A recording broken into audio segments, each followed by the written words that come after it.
qualifying sessions live from Melbourne. Who will win the first pole position of the new season?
G'day from Melbourne, a great place for the race. The winter hibernation is over. Formula One is back on ITV1.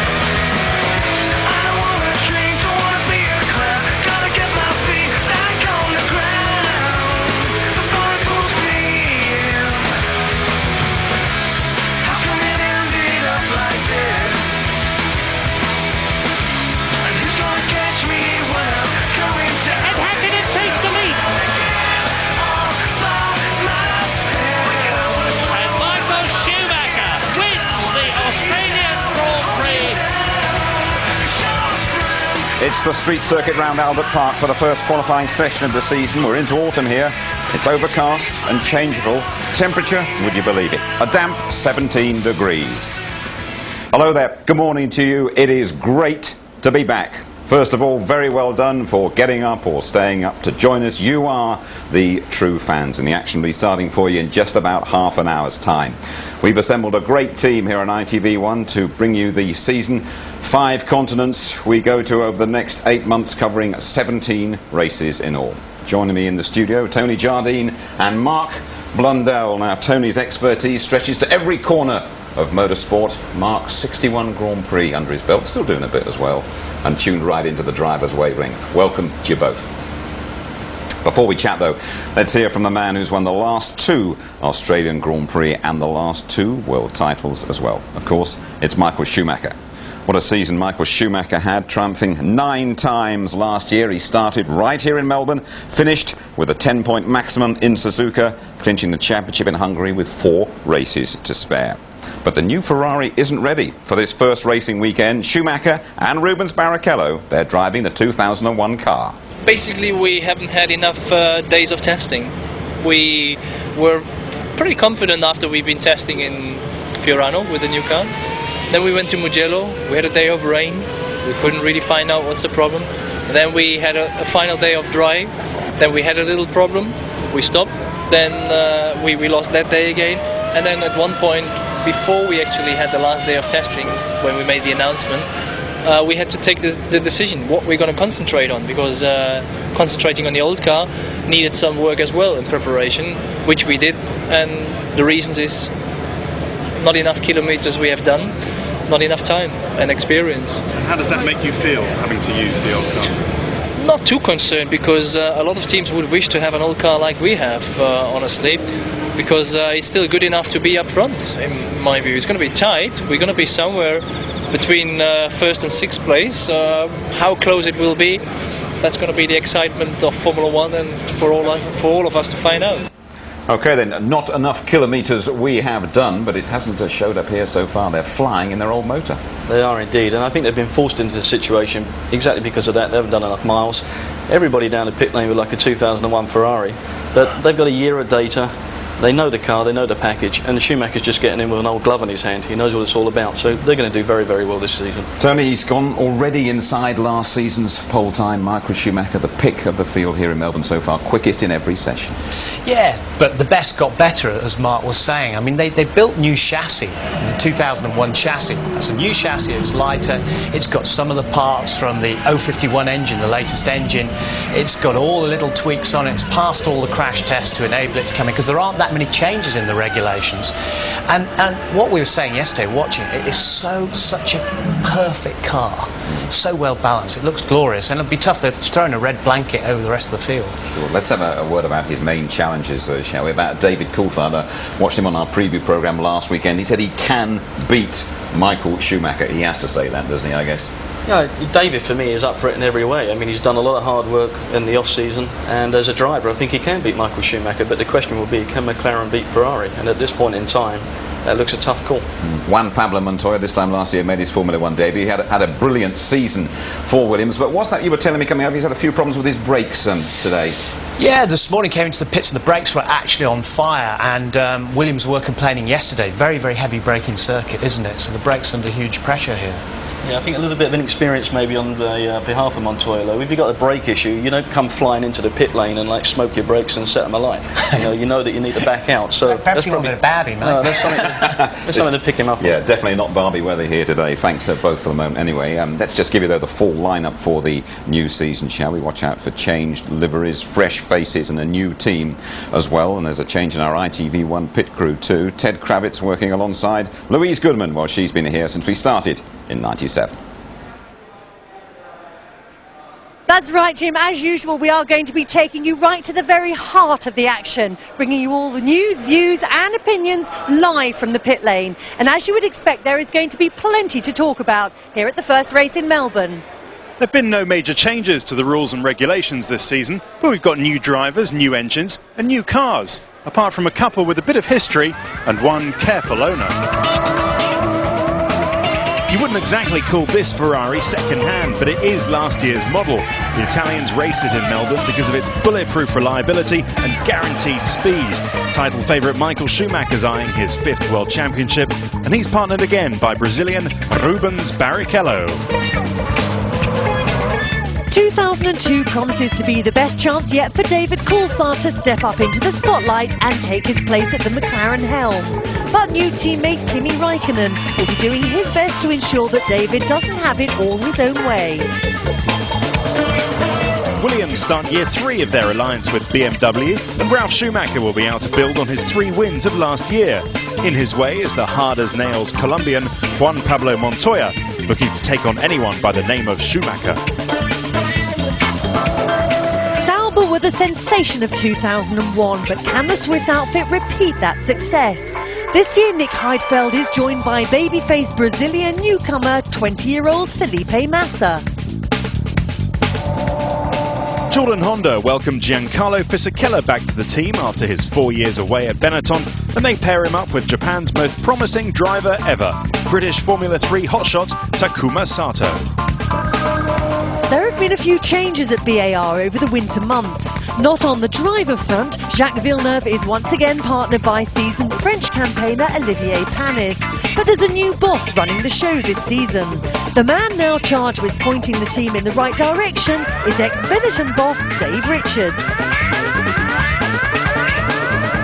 What was Benetton is now Renault F1. The French team has English boy wonder Jenson Button looking to up his game after a troubled 2001, and partnering him is Italian Jarno Trulli, who's fast but needs some big race finishes.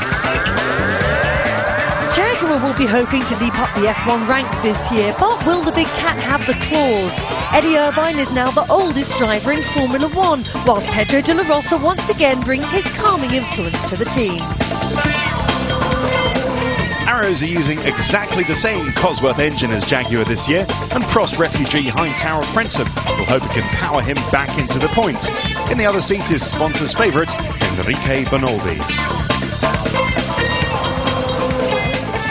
Minardi team are still the Formula One minnows, but Alex Young has helped attract a valuable cash injection from Malaysian sponsors, and Australian debutant Mark Webber is hoping he'll be the man to give the team something to smile about. Giant Japanese car company Toyota joined Formula One for the first time and take their place at the end of the pit lane. If drivers got championship points for scary looks to camera, Scotland's Alan McNish would be world champion by now. He's joined in the other seat by the experienced Finn Mika Salo. Yes, that's right. After 3 years hard graft, an outlay of around £100 million, Toyota joined the F1 paddock. And alongside the Finn, Mika Salo, another British driver, Alan McNish, arriving late and bucking the trend of recruiting inexperienced wonder boys. Formula One's newest team has been preparing for this weekend for over 2 years. Now the time has finally come for Toyota to debut on the Grand Prix stage. Melbourne marks a return to the cockpit for F1 veteran Mika Salo, whilst teammate Alan McNish is finally realising a long-held ambition. There's been quite a lot of people came up and said, welcome, congratulations, it's been a long time coming, and that was nice. Some people that I met back in 1988, 89, 90 period when it was probably expected that I'd have been there within 1 or 2 years, and you know, it was nice to see those people again.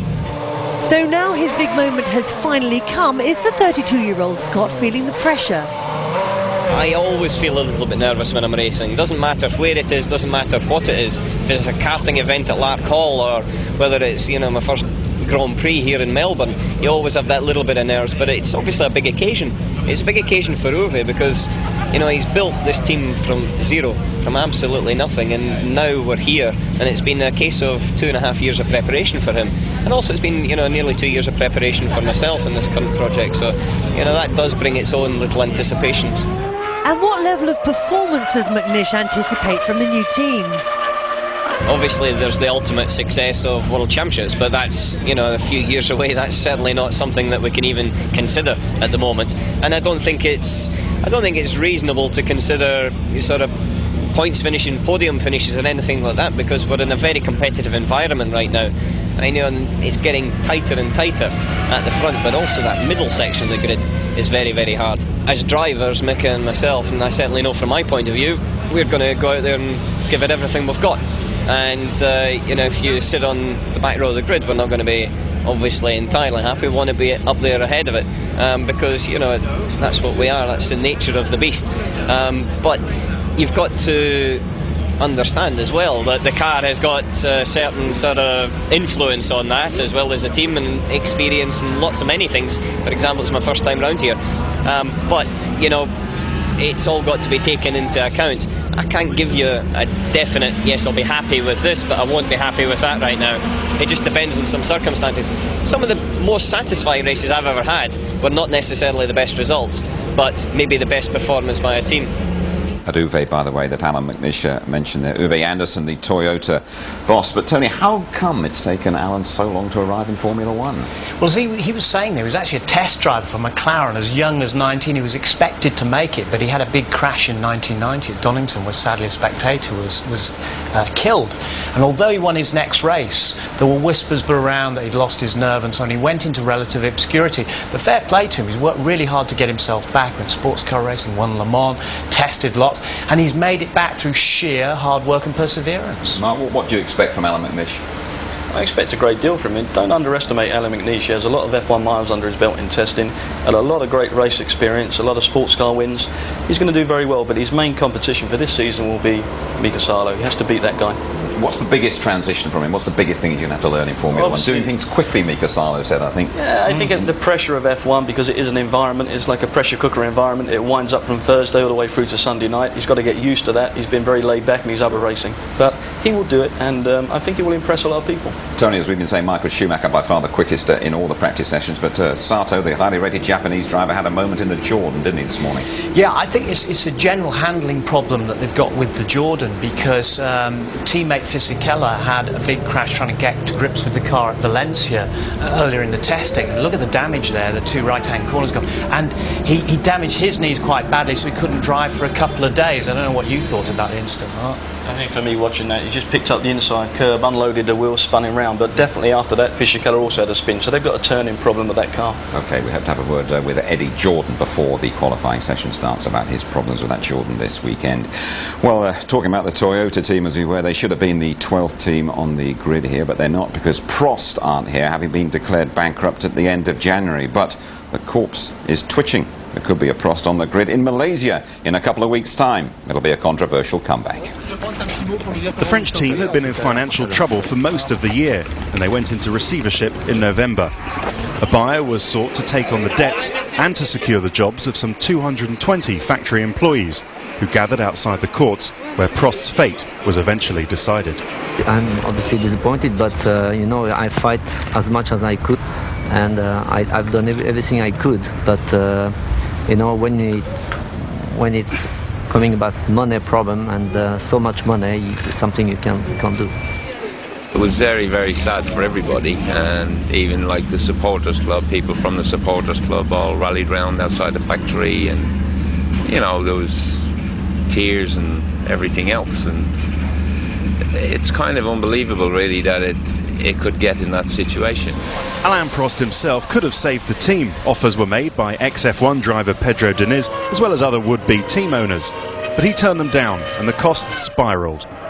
The reason why we did not find anything is because the market for a team like us is almost impossible, because we have to pay for the engine, and we ask to the sponsors quite a lot of money, more or less the same money that big teams could ask, because we are paying the engine, so the budget must be high. We tried to keep everybody together and encourage people to keep pushing on as hard as we possibly could, and we went as far as trying to make the new car with all the resources that was available to us.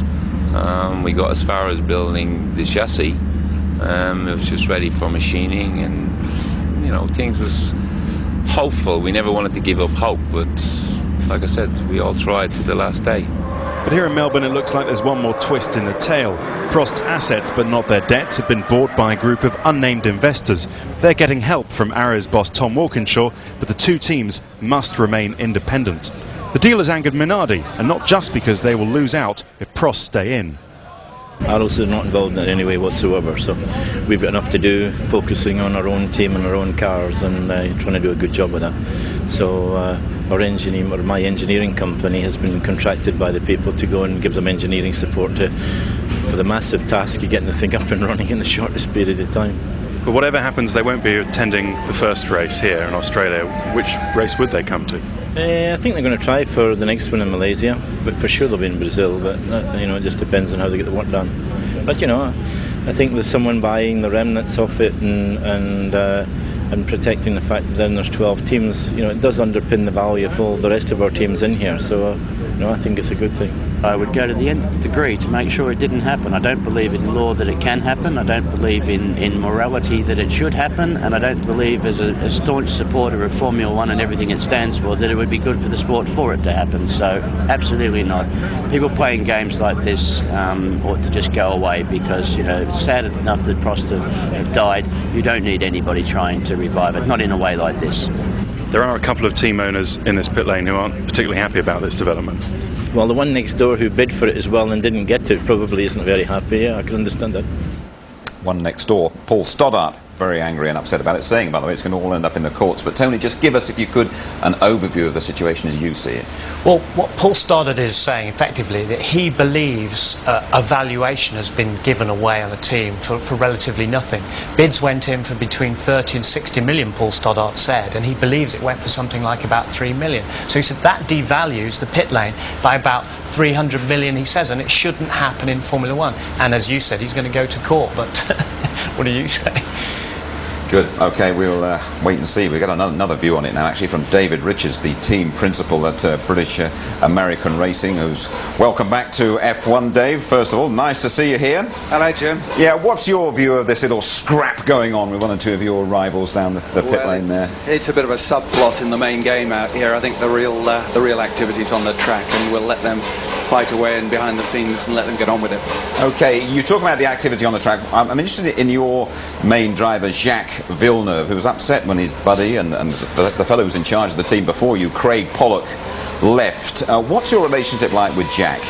Jack's a great professional driver. He makes his emotions felt at times, and understandably so. Craig's a good pal of his, but he's come to the party very well. He's really driving well. Don't know him that well as yet, but we're sort of getting to know each other as we spend more time together. You're a great believer in getting to know your workforce, though. What have relationships been like between the pair of you as individuals? No, fine. We've sort of had some time together, came around the house for dinner recently, and we see each other quite a bit at the track, obviously. So no, today things are very positive, and he's in a good frame of mind, as am I. Good. Okay, well, you're cool about him. Let's just see what Jacques Villeneuve thinks about you. Happy with the management changes made at the team earlier on this year. What's your view on things now? I was very unhappy in the way it was done, but David Richards seems to be doing a good job, and we seem to get along, so that's a very good thing. How is your relationship with him? Oh, it's good. There's no problem. I've never been a very social person, and so I'm not gonna suddenly become very social. But there's mutual respect, and we both want the same thing out of this experience. So I think we're shooting for the same thing, which is fine. Absolutely fine then, David. And the two drivers, Jacques and Olivier Panis, have done pretty well for you this morning. No, they're feeling very confident. I think no one's got. Everyone's a little nervous the first time the cars turn a wheel in anger on the qualifying in the next sort of 15 minutes time. But no, a good start this morning, and balance of the car's good. But we look at the weather now, and you're not sure what it's going to deliver. Yeah, it's a big guessing game, isn't it? Your overview, though, and your hopes for your new team. I think you're saying, is it 2004 you're going to be winning by then? Well, no, I think we have to be realistic. There's still a lot of work to be done here, and it's a relatively young, very enthusiastic team of people who've come through quite a lot in the last few years. But together with Honda, and we've got a great relationship building with Honda now, long-term plans with them, so we've got to work at it together, and I set my own targets and goals, and hopefully we can deliver ahead of those. You're the main man in the rallying world as well, aren't you? How do you manage to mix the two together? Because you could be rivals, couldn't you, rallying and Formula One? We're very different sports. You've only got to look around a pit lane here and see this is hardly a wet Welsh forest, although I must admit we seem to have brought the weather with us here this weekend. Yeah. But no, very different sports, very different appeal, different manufacturers involved, so no, I regard them as very complementary. Good. Just finally, David, when you first came in with Benetton a couple of years ago, you said you felt a bit like an intruder. Do you feel a bit more comfy now? I feel totally confident. Good. Good to have you back. Best of luck. Thank you very much, Jim. Okay.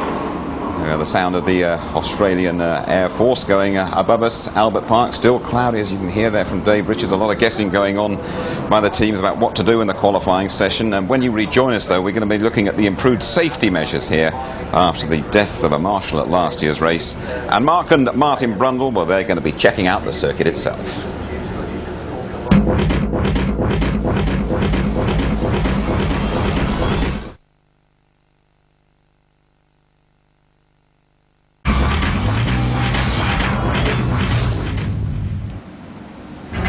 FAA 18s overhead from the Royal Australian Air Force. You are back with us in Melbourne, counting down to qualifying. Now, Michael Schumacher's victory last season was overshadowed by the death of a track marshal. This from Ted Kravitz. The Australian Grand Prix has been in doubt for much of the off-season.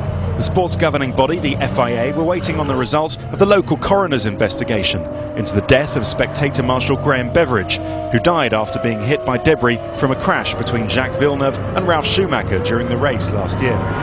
The coroner said a couple of things, and the thing that he couldn't quite understand, that given all the experts involved and all the expertise and all the work that was done here in Australia, there's something that to him seemed reasonably obvious, why someone hadn't foreseen it. So from that point of view, he said, looking back, that he thought it perhaps was foreseeable, notwithstanding he also agreed that we had a lot of great systems in place and we were very proactive. With the FIA satisfied that the circuit wasn't responsible, the race was given the green light. Turn 3 now has double height fencing, and the access gaps through which the marshals can get onto the track have now been enclosed by thick wire cages for added protection. We never had any negative feedback from the marshals about, well, is this safe or not? I think they were very, very pleased to see how proactive we were in relation to the changes, and you know, their enthusiasm for the events is bigger than ever. So it's, and from the spectators' point of view, we never actually got one single letter of anybody saying that they were concerned about their safety or anything. And obviously, it was a very, very tragic accident last year, and we believe we've acted, you know, very, very diligently and with a great deal of caution to ensure that the long-term success of the event here is upheld. As always, we are delighted to be back here, but how big a doubt was it for this race? I don't think it was in doubt at all, Jim, because I think it was a freak accident. I think it was 1,000,000 to 1. We watched in horror, of course, last year, but we watched the debris fencing absorb a massive impact and all the energy at 160 miles per hour. Just that slot was just a nano bigger, wide on the wheel, and it just went right through, unfortunately. But the measures they've taken, I believe, are absolutely correct. How about Jacques Villeneuve's mindset coming back here then? Jacques definitely going to be thinking about the situation of last year. You know, I can relate to that a little bit myself. I had a huge accident a few years ago in America, nearly wiped myself out, many broken bones and quite poor. But you know, you start the weekend off with that in the back of your mind, and gradually you build up and go over it. But the first corner, the first race of the season, is going to be in his head. Okay, thanks, Mark. Well, now let's just check out the characteristics of this Albert Park circuit, only used once a year for racing on this Grand Prix weekend, just over 3 miles a lap. Reliability always the key for the opening round of the championship. Mark's been pootling round the lake with Martin Brundle. So Mark, Melbourne, Australia, what a wonderful place to start the 2002 Grand Prix season. Racing around the lake here in Albert Park. 3.3 miles, 5.3 kilometres, a very slippery racetrack and a difficult one to set up your Formula One car on. We're down at turn 3, scene of many incidents over the years, not least of course the tragic events of last year when a marshal was killed as Jacques Villeneuve's car flew through the air here. Ted Kravitz has already shown you what they've done to help the protection of the marshals and the fans by raising the catch fencing. But Mark, what's changed for the drivers down here? Nothing's changed for the drivers, Martin. This is basically the same deal for them as last year. The track's still the same, and this is a real tricky part of the racetrack. You're coming down there at 180 miles an hour, you've got that curve in the road, and no sooner than you know it, and you're bang into this second gear corner. Yes, and down to just 50 miles an hour. Very easy to lock a wheel on the way in here. The brakes have cooled down that long straight, and it's a little bit Mickey Mouse as you go into 4 on board with Montoya in the Williams. Listen to him eagerly trying to apply more than 850 horsepower. Turn 5 already, sweeping through and above 130 miles an hour. So here's another good one, turn 6, already doing 175 miles an hour, 5th gear. And look at this picture, Mark, how difficult is that? This is a real tricky corner, Martin, especially with these trees shadowing the racetrack, and when that sun shines out, it makes it real difficult to pinpoint the apex here. You've got that brow as you come over. A lot of guys try and overtake here, but 9 times out of 10 lock their brakes and carry straight on. Absolutely, just over that little crest it lightens the front of the car, but if you survive that, just 65 miles an hour on the apex, their second gear, but you sweep immediately into turn 7. And 8 is the right-hander. It's long, hugging around the wall there, and up to 175 miles an hour. It's a bit ripply on the surface under braking. You must connect with that inside curve. Slippery on the exit. Montoya very aggressive on the throttle pedal. And if this is not exciting enough, back to the buggy. So turns 11 and 12. What a thrill it is to drive a Formula One car through here. Arrive at 185 miles an hour. And you're looking for this splodge of tarmac, a temporary curve, and I wonder if that gets put in the same place every year. You can barely see it at that speed, but come down a few gears, 125 through the first part, and immediately turn 12 coming towards you, still doing well over 125 miles an hour, but that's where the problems start. It's exactly where your problems start, because if your entry is not pinpoint accurate, you're going to be screwed up on the exit of the corner here. And you see it so often, guys on the grass, but surprisingly, they don't seem to lose too much time. Now you can get away with it here, as you can a few places on this racetrack, but why some of the teams don't like starting here in Melbourne is car setup is absolutely crucial, and if you don't have the right setup around here, you're nowhere. Let's have a chat now to a man who is hoping to be somewhere despite a few problems with Sato and his car this morning. And it's Eddie Jordan, team boss of Jordan, and he is with Louise. That's right, Jim. In fact, these screens behind me are hiding what's left of Sato's car. He did a fairly comprehensive job this morning, didn't he? For a first shunt, he did a really major one. It's pretty second-hand at this moment, and we're obviously going to run him in the T-car now, which hopefully will be okay. Was it a driver error? Initially it probably looked as if it was, and then with the data it made it absolutely clear that the downshift, which is an automatic thing that kicks in on wheel speed, came in and selected third gear when in actual fact the car was able to take it in fourth gear, and it just caught him in the middle of the corner, which unsettled him and the car enough to make him have this accident. So what's the situation for this afternoon? Well, for this afternoon and tomorrow, when are you going to have a spare car available? The car should be finished by tonight. There's a bit of chassis work to do on it. There's a lot of pickup points which suspension is pretty critical, and you wouldn't want to let anyone out in the car until it's absolutely correct. In theory, fingers crossed, if both cars run okay today, but there will be no T-car for Giancarlo. He'll have to stay in his own car. If there was a major crisis, then the two would have to use just one. So no one wants to see that happen. Let's hope everything's going to be fine and we just have the two cars that we have. Thanks, EJ. OK then, it is almost time for our commentators to get to work. Award-winning Martin Brundle and his new permanent partner, James Allen. Thanks, Jim. It's a fantastic atmosphere down here. I mean, the Aussies are just so enthusiastic about Formula One. Record crowds here already this weekend. In a few moments, Martin and I will be going out to our commentary box just opposite the pit straight. Martin, so many question marks this afternoon. Absolutely, totally unpredictable. The weather is all over the place. Light drizzle, then it's rainy, then it's dry. The teams can't find a setup. They haven't had time. But Ferrari have bought the old car. They already have an optimum setup here. Can anybody beat them? It's going to be difficult. But when will they choose to use their 12 available laps? It'll be a gamble. Those two are going to be right on the money. There's Sato, as Eddie has told us. Gave us a little scare this morning. We haven't mentioned the two British drivers, though, have we, Tony? First of all, Jenson Button.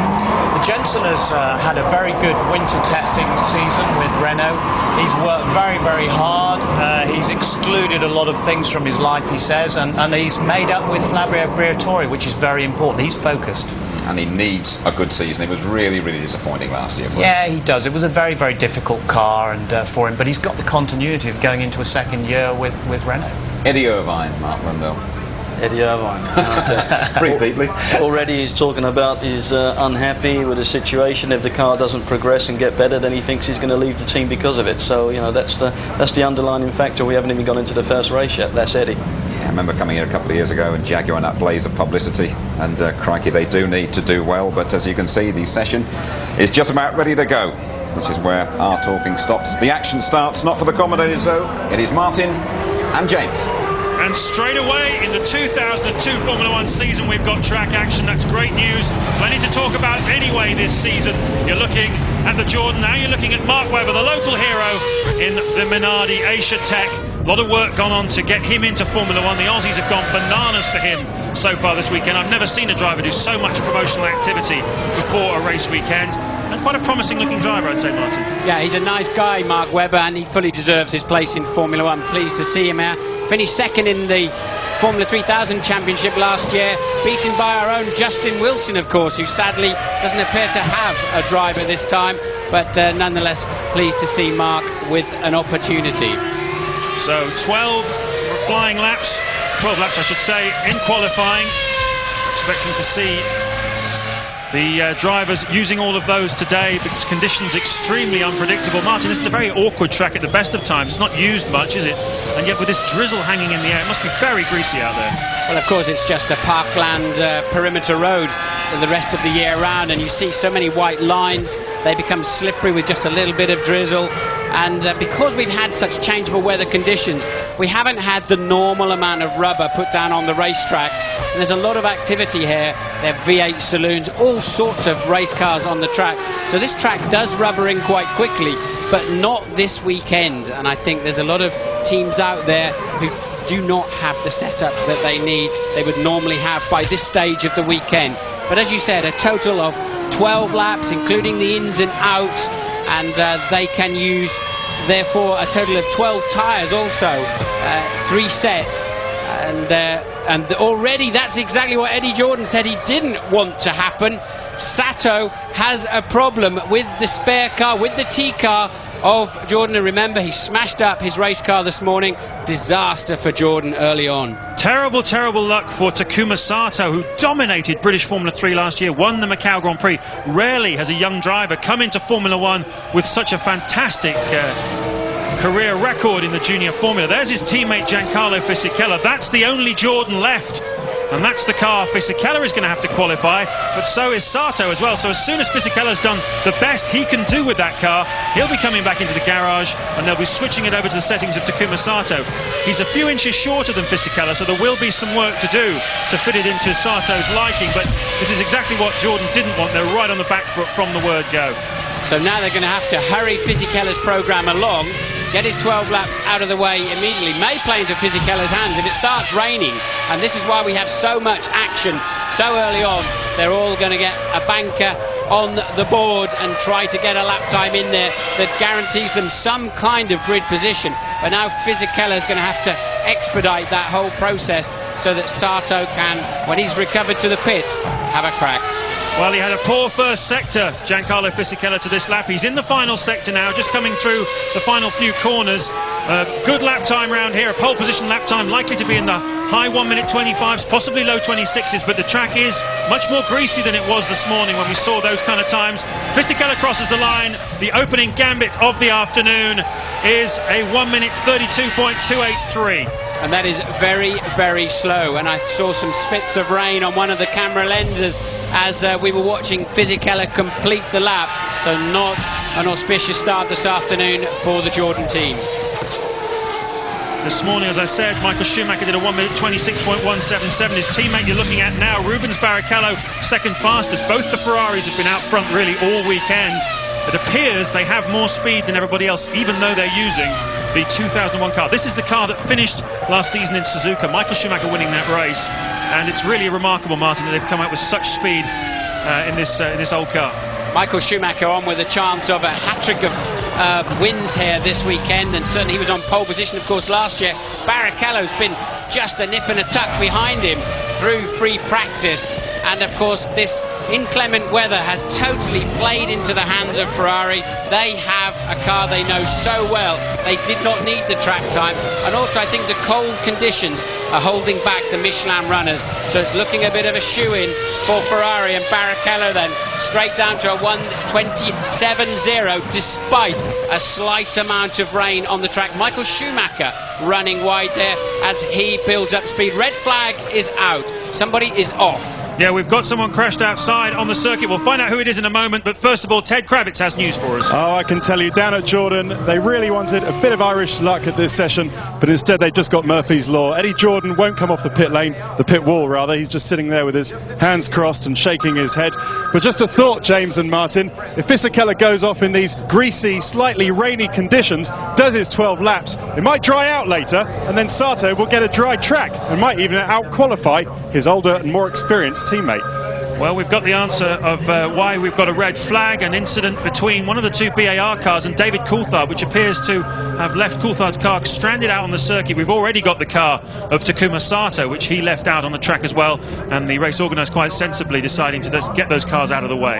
Yes, I saw on the diamond screen outside our commentary box window here, Coulthard spinning off, but there clearly Coulthard is back. He has recovered the car back to the pit lane. They do have an anti-stall facility. The computer pulls in the clutch to make sure the engine keeps running in the event of a spin. So seems as if DC was able to keep the engine running, reselect first gear and bring it back. But we haven't had a replay yet.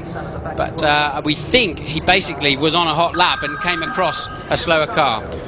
Yes, one of the two BAR cars, we believe, possibly Jacques Villeneuve, who was out on track at the same time, though we've been seeing the times tumbling. Barrichello currently fastest from Raikkonen, now of course in the McLaren team. Massa third for Sauber on his debut in Formula 1. Mark Webber is fourth at the moment, Fisichella in fifth place. So while the track is cleared, we look at the top five, as I say: Barrichello, Raikkonen, Massa, Webber and Fisichella.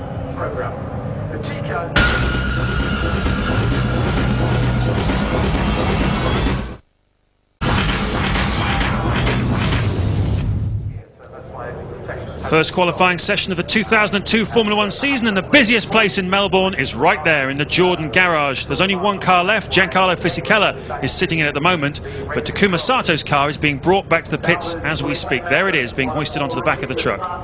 Now, my understanding of the regulations, if that happens during free practice, he cannot use that car again. But crucially for Jordan, remember, Sato smashed his normal race car up this morning. The T car failed him on the outlap. He's jogging back to the pits.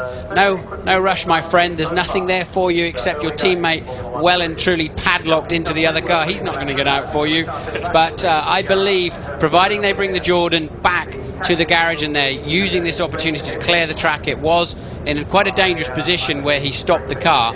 And of course, Villeneuve getting together with Coulthard was a second incident out on the circuit, so they've thrown the red flags, and I believe if they can fix whatever problem it was on Sato's Jordan, he will be able to run that car again. Well, this problem obviously nothing to do with him. This morning's accident may have had something to do with him. I spoke to him earlier this weekend. He's been used to seeing P1, position 1 on his pit board for so long now, winning everything in the junior formula. He said it was so hard to get used to seeing position 10 on the pit board. He just couldn't get his head around it at all.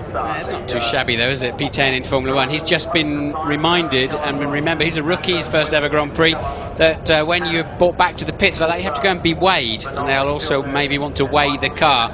So if you're wondering why he jogged all the way down the pit lane, is now walking back down to the end, I'm sure he'll go into the scrutineer's bay and jump on the scales. Well, while he's doing that, Louise Goodman has some news for us down in the pits. Yeah, just to update you on the situation regarding Coulthard. He had that incident with the BAR. He did make it back into the garage absolutely fine. The mechanics have given the car a thorough check over, and the good news is there doesn't appear to be any damage, so Coulthard's going to be fine to continue in this session in his race car. Yes, and we've got a replay here. It's a bit of a long-distance shot, isn't it? But I did see a different angle of that, again, out on a diamond screen outside of our commentary box window, where I think Jacques just didn't know David was coming around the outside of him into turn 14 just before the pit lane entry, and that's how they got together. I don't actually think they touched. I think it's just a few millimetres in it, and there you see Sato coming off the weighing scales. The session will restart at 12 minutes past the hour, another 19 seconds from now. Yes, David Coulthard and Jacques Villeneuve, terrific friends. They spend a lot of time together. At a lot of the European races, they put their motorhomes next to each other in a sort of campsite and have play guitar evenings and eat baked beans together. I'm not quite sure what they do. You probably know more about that than me, Martin, but I won't ask you. But they certainly get on very well. There'll be no hard words between those two drivers. They're both hardened professionals, and they know it was a racing incident. So, out from the garage, Trulli and Button in the two Renaults. Very hard to tell those two apart. Their helmets are almost identical. And our first look of the 2002 season at Juan Montoya, who many people are tipping, Martin, to be the main challenger this year, along with David Coulthard. The main challenger certainly from the Williams team to Michael Schumacher's crown. Do you see it that way? Yes, I do. The paddock gossip is that Montoya has shaded Ralf Schumacher all through the Jan and Feb testing, but also young Pitzonia, the test drivers, giving the pair of them a run for their money as well. So that's an interesting story for Frank, and something that may even be in the back of Jenson Button's mind as well, who will hope he may well be returning to Williams. He's got a contractual position that suggests that he could for next season, but nonetheless Montoya does seem in supremely good and confident form. It's just what a team owner wants, isn't it? To have all his drivers on their toes, all pushing each other as hard as they possibly can be. Frank Williams said this was a critical year for Ralf Schumacher. Ralf said, I don't see it that way. Montoya isn't saying much, really. He's just getting on with business in his usual calm, blasé fashion, and driving very well indeed. Finished last season so splendidly with those 3 pole positions, second place in Suzuka, and the dramatic win at the Italian Grand Prix in Monza, and looking to pick up where he left off in 2002. Well, we've got a light breeze, 0.9 of a metre per second. The pressure's been consistent for hours. This weather, really, it's too difficult to call. Who knows? But at the moment, it's staying slightly brighter, and it looks dry. Otherwise, I think we could have a real topsy-turvy grid this afternoon, James. Well, you've driven in 158 Grand Prix. You've been through a lot of sessions like this where you're not quite sure, is it going to rain? What do you do? Get a few bankers in early on, or rely on your weatherman, or rely on your instinct? What do you do? It's your instinct to a certain extent, and you can look a hero or you can be an absolute zero, and it's luck of the draw by and large. traffic as Montoya's now going to get, you know, would this be his only dry lap of the afternoon? That kind of thing you can't really call, you know, you just have to leave the pit lane. You can go out, you can see on the computer screen there are only 3 cars on the racetrack, and you go out thinking good chance. Maybe there's only 1 car on the racetrack sometimes, and still that 1 car can get in your way on a crucial lap in changeable conditions. But dry at the moment, and Montoya 3/10 down at the end of the first sector. We did see him having to negotiate the Jordan, but somehow or other the Michelin's just not hooking up at the moment. Well, last season we saw, as you look at Fisichella moving out of the way there of Montoya, last season we saw the Michelin tyres, Martin, not really liking the colder conditions. I wonder whether that's got something to do with it. Perhaps they just take a little bit longer to work, but Montoya certainly pressing on. It's not been a bad lap for him. He's chasing after Barrichello and Raikkonen, who's still holding on to second place for McLaren. This is going to take second place, though. This is comfortably going to take second place. I don't think Trulli's now gone up into second out of our view on a 1:28.4. This is going to be in the 1:27. Don't think it'll beat Barrichello. Let's have a look. Not quite. A quarter of a second, 2/10 adrift. But Montoya then up onto the front row. Jenson Button has gone third while we were watching that. Trulli down to fourth. Raikkonen, Panis up to fourth now. Trulli fifth. Raikkonen and Philippe Massa 8th. It's just tumbling around on the timing screen here. Well, Michael Schumacher came out a few minutes ago. He did a sighter lap, didn't set a time, and came straight back in again. He's used up 2 of his laps. Well, I can see he's just gone back into the pit garages now, so no sign yet of the reigning world champion chasing his 3rd consecutive Australian Grand Prix victory. It's Barrichello from Montoya. Heidfeld 3rd in the Sauber. Once again, Sauber showing a lot of early season promise. Button up to 4th in the Renault. Watch out for him. He was really talking up his chances this weekend. Panis 5th for BAR. Currently 6th for Renault is Trulli. Raikkonen down to 7th now for McLaren. Felipe Massa in the second of the 2 Saubers is in 8th place. Mika Salo, we haven't talked about Toyota yet, but Mika Salo up in 9th place, some 2.5 seconds off the pace of Rubens Barrichello, and currently on provisional pole. His teammate McNish in the second Toyota is 10th, Benoldi 11th, Irvine in 12th place in the Jaguar. Coulthard is on track. This is Jenson Button, currently P4. This is an in-lap. Yes, he takes to the pit lane, so they are doing just the 1 flying lap at a time, keeping the fuel level down and trying to stretch out their runs through this 1-hour session. There are now still just over 50 minutes left because of that stoppage time. We're learning from our F1 ITV pit crew that Alan McNish has got a bit of a handicap in this session. He's only got 3 sets of tyres allocated to him. Apparently he had an infringement this morning with one of the sets of tyres. They've been taken away from him. So a bit of a headache for McNish, but at the moment in 13th place, and the world champion is on the track. We're watching, though, Giancarlo Fisichella, currently in 3rd place. He's just done the lap time of 1:27.869. That's 1.8 seconds off Barrichello in pole. And Fisichella pressing on, obviously wanting to get these laps done so that Sato can jump into this car and get some laps himself. Well, that'll cheer Eddie Jordan up a little bit, won't it?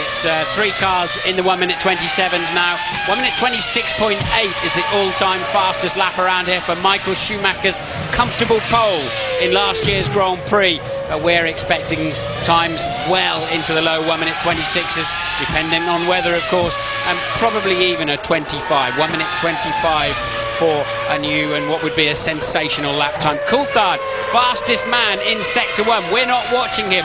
We're watching Fisichella in the Jordan, and he too is on a slowing down lap. Please, can we cut to Coulthard?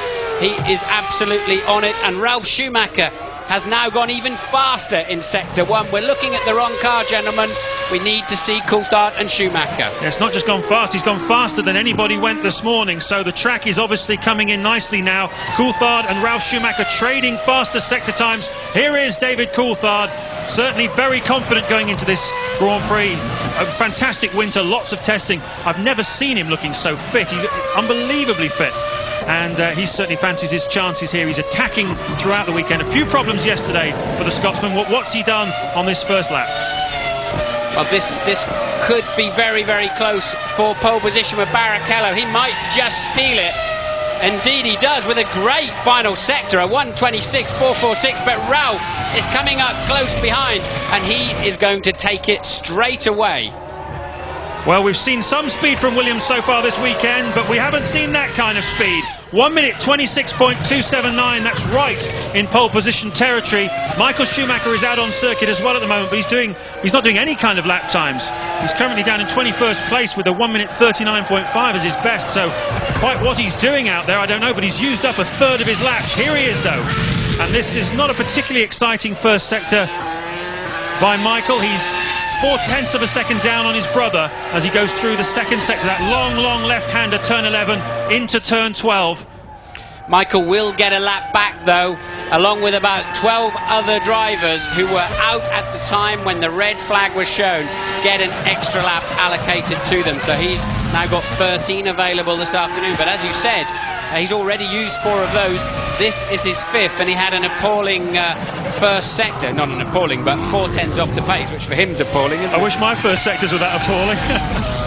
We're making a lot of money. Here he is, Michael Schumacher, coming across the line. His first flying lap of the 2002 season, straight into pole position. What do we know? He just blitzed the end of the lap. He was just miles faster than anybody else, despite, maybe he must have had traffic or something, or made a mistake on the first sector, because he took 2 seconds out of his best final sector time, just like that. He must have missed a chicane or something. 2 seconds, that's extraordinary. The final sector, unbelievable. 2 full seconds faster than we've seen throughout this weekend. And Michael Schumacher, well, that's thrown the gauntlet down, hasn't it? He's on pole position provisionally now with 46 minutes left of this session from his brother Ralph in second place, some 0.4 of a second behind. David Coulthard is third, Rubens Barrichello fourth, Kimi Raikkonen keeping his hand in there in 5th place ahead of Juan Montoya. Fisichella making Eddie Jordan smile in 7th place. And Felipe Massa hanging on there ahead of his teammate, more experienced teammate, Nick Heidfeld. And Peter Sauber certainly talking about Massa in terms of him being another Raikkonen, another fantastic discovery. And judging by his performance so far, we wouldn't disagree with him. Here's Rubens Barrichello, though, 0.3 down, up on his own teammate, going even faster. I think we're heading for an all red front row here this afternoon, no doubt about it. But will it be Williams or McLaren as the challengers for tomorrow afternoon's race? Barrichello absolutely on it. I think the track's a little bit drier than when he first set a 1:27.0 to take provisional pole at that time. Down in 4th, he's still just under a 1/4 of a second ahead of Michael Schumacher's sensational fastest ever lap of 1:25.8. So we really are seeing some great lap times this afternoon. Tremendous confidence. Watch Barrichello just launch the car in the corner. Got a very aggressive style on the steering wheel, more so than just about everybody else. But he doesn't have to make any corrections. That car is working absolutely beautifully, and he may just have a 1/10 or 2 in hand on Michael as he goes over the line, and it's less than a 1/10, but it's enough right now. Well, it was surprising because Schumacher's final sector was so stunning, and you could see that Barrichello was good, but the margin very small indeed. Remind you that this is the last year's Ferrari, the 2001 car. It's almost exactly the same as the car which finished the season at Suzuka. Michael Schumacher winning that race and getting pole by some margin, and it seems as though the rest of the teams with their new cars haven't yet been able to match the pace that Ferrari showed at the end of last year, let alone we haven't even seen the new Ferrari yet, which I'm told, I dread to say this, is over a second a lap faster than the old one, but a bit unreliable. They haven't been able to do all that much running with it so far, and that's why they've not brought it to Melbourne. We're looking though at the Renault, our first sight of Jarno Trulli, teammate to Jenson Button. Trulli making the jump from Jordan over to the Renault team, currently lying in 7th place, Martin. Yeah, this car looks pretty handy, doesn't it? You have to say, they're really moving along nicely. They're not going to challenge the top 3 teams this weekend, but they do look well positioned, you have to say, to certainly be the best of the rest, along with Sauber, really, for absolute speed. But the might of Renault, we've seen what they've been able to achieve in previous seasons, previous decades in Formula 1, and that's looking handy. Yes, they won 15 races as Renault back in the 1980s, and plenty in the back of Williams and Benetton chassis during the 1990s. Coming back now to seek the glory again for themselves, and Jarno Trulli and Jenson Button been chosen as the 2 drivers to get them started. Trulli just coming through turn 13 then, working through 14 and 15 at the end of this lap. And what's it going to be? Where's it going to put him? Somewhere, he's certainly in the top 7, that's no doubt about that. It's an in-lap. Renault, of course, 6 times world champion, with once with Benetton, and 5 times with Williams. So that's the kind of form that they've had in Formula 1. 1.2 seconds down at the first intermediate point behind Rubens Barrichello. So 43 minutes to go, and we take a look at Mika Salo in the Toyota, currently lying in 14th place, some 3 and a bit seconds behind pole position, current pole position man Rubens Barrichello. And Toyota really have put an enormous effort in to this Formula 1 project. Probably no one knows more about Toyota's racing program than you, Martin. You raced for them at Le Mans. You've seen the way they've built up this team over the years. Now they've transferred it to Formula 1. They've got to win, haven't they, sooner or later, the amount of resources they've got. They certainly know. I mean, the rallying program that they used to have based at Cologne, and the logistics of something like the Safari Rally actually put something like Formula 1 in the shade in terms of getting personnel and equipment around the world. Formula 1 is a tough environment, and it's brave of them to go with a chassis and an engine, no doubt about that. Only Ferrari do the same thing. So a big commitment there for Toyota, but a mountain to climb. Talking to one or two of the Japanese journalists, they were moaning that this team isn't Japanese enough. It's all Germans, Italians, British. There's hardly any Japanese people in it at all. Only the engine builders, in fact, are Japanese. But, well, the car seems to be going well so far. And there's nothing wrong with that engine either. 307 kilometres an hour down the straightaway. And that's one of the fastest straight line speeds we've seen so far this weekend. So plenty of power from Toyota, and plenty of time for them to get this chassis right as well. Norbert Kryer, the engine designer, doesn't sound too Japanese to me. He's a German guy that used to build my engines at Zaxby back in 1987, those 4-cylinder turbocharged things that used to blow up on a fairly regular basis, but he's moved on a long way since then. I think it's just beginning to spit a little bit more heavily with rain. People looking a touch cautious out there. Yes, looking out of the commentary box window, I can see actually now clearly rain falling, so I think we may well be having a period now of consolidation. All the drivers out there seem to be just taking it easy. You're looking at Jacques Villeneuve there. He's certainly taking it easy, not wanting to throw the cars into the barriers unnecessarily. We've got just over 40 minutes of this session still to go.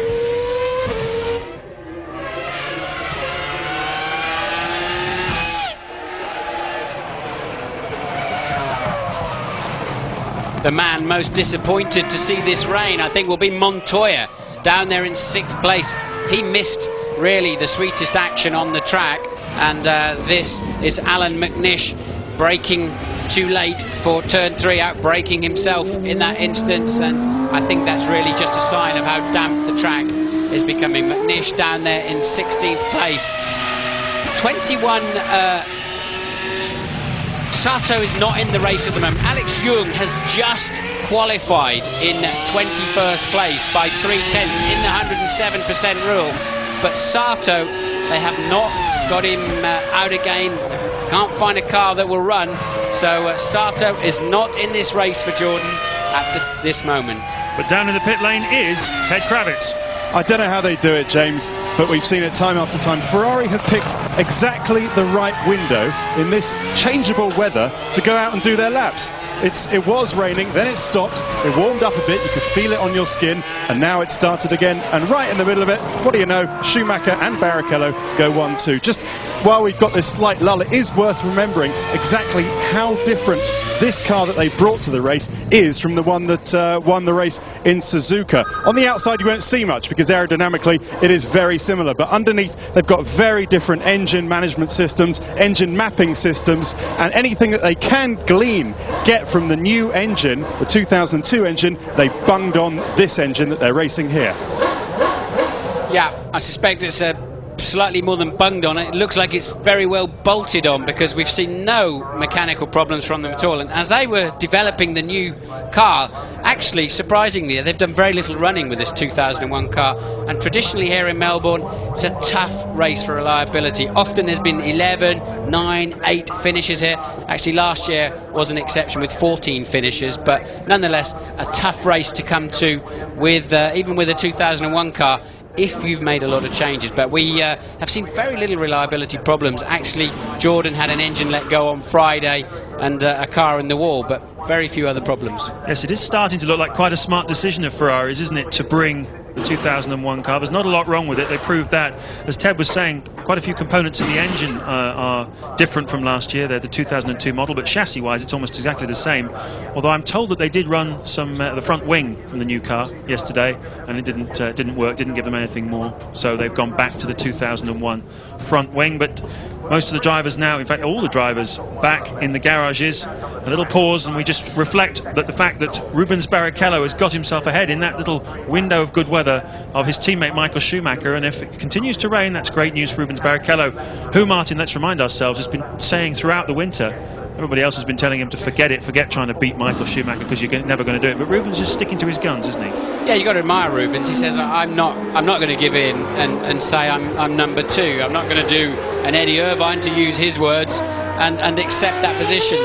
Most people in the paddock are thinking, get real, Rubens, you know, just face reality.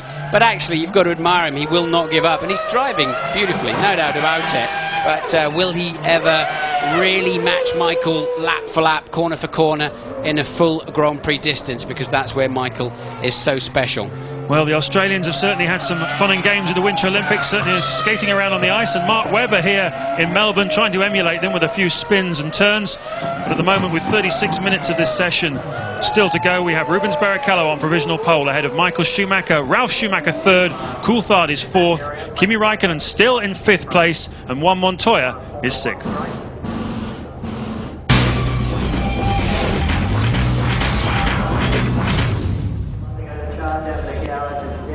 Well, he hasn't been on pole position for 3 years, but Rubens Barrichello is currently sitting on provisional pole position right now by just the tiniest of margins, 5/1000ths of a second over his teammate Michael Schumacher, who's had more pole positions than you could shake a stick at, and Rubens really wanting to hold on there.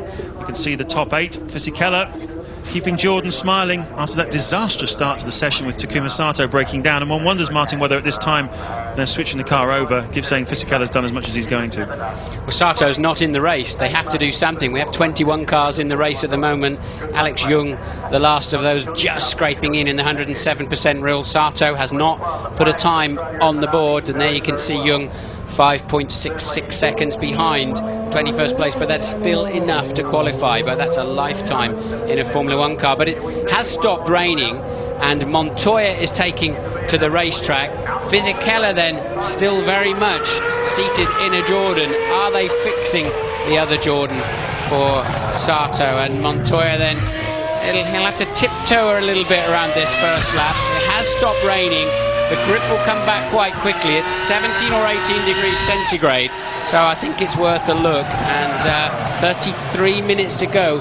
Montoya still has 8 laps available to him. He had a reputation, Martin, when he raced in America, Juan Montoya, being very, very good at driving on cold tyres and playing them in. It's very slippery conditions, has a terrific amount of feel, apparently, for a car, but I imagine that won't help him too much in qualifying in Formula 1, where it really is all about maximum potential, isn't it?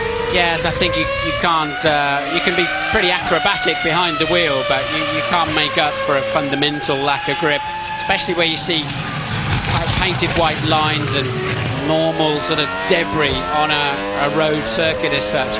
And that's a very cautious Montoya heading down the back straight. Very, very cautious. So chatting away on the radio, just probably asking them what's the weather like around the front, because he's not feeling too much grip where he is. He's through turns 11 and 12 now, down to 13. It's a sweeping straight, curving gently right, and then quite a right-hander at the end. This is where Sato stuffed it in the wall this morning, but as Eddie Jordan pointed out, and look at the rain coming down on his, and it's raining hard here now, so he'll have to come into pits, and struggling even at that speed through into turn 14, and he'll now peel right into the pit lane, and that's really spoiled it. It's raining quite hard out there now. You can see the raindrops drumming off the bodywork of that BMW Williams, and one wonders whether all useful running is now concluded, because the track is getting pretty wet, although it does dry out very quickly, this Melbourne surface. We found that yesterday. The first session was wet and it dried out really very quickly during that first hour. So who are the winners and losers here this afternoon so far in qualifying? Well, obviously Takuma Sato,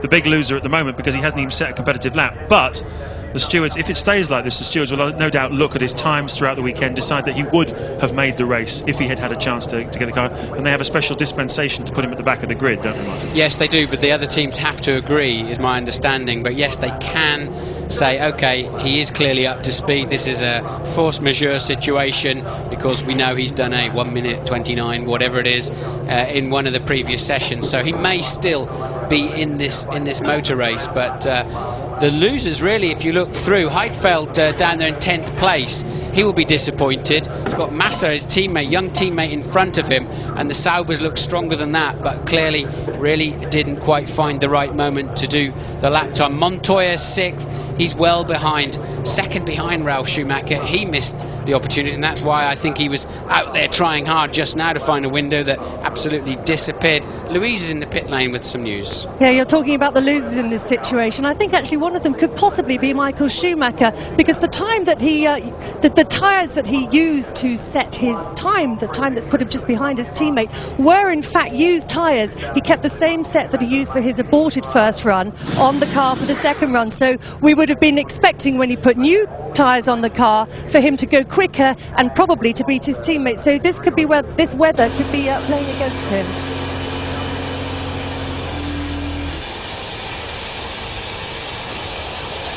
Yes, we know that Michael Schumacher's got at least 0.4 of a second in his pocket. He had a poor first sector when he did his 1:25.848, and significantly slower than the key players around him, so either traffic or he made a mistake. So we know that should it dry out, Michael clearly does have plenty of time and an opportunity to be back on pole position.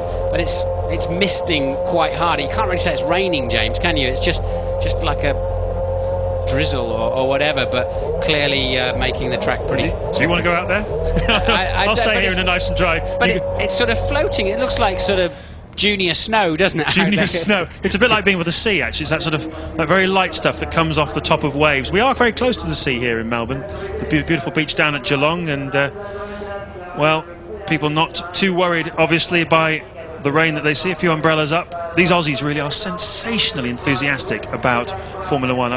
Just the sheer appetite they have for this race every year. They go out, they buy the merchandise, they sit there, they wave, they're smiley, they're into it. They're really, really into it. It's a fantastic thing to see, actually. It's really reassuring to come to a place like this and see them really going for it.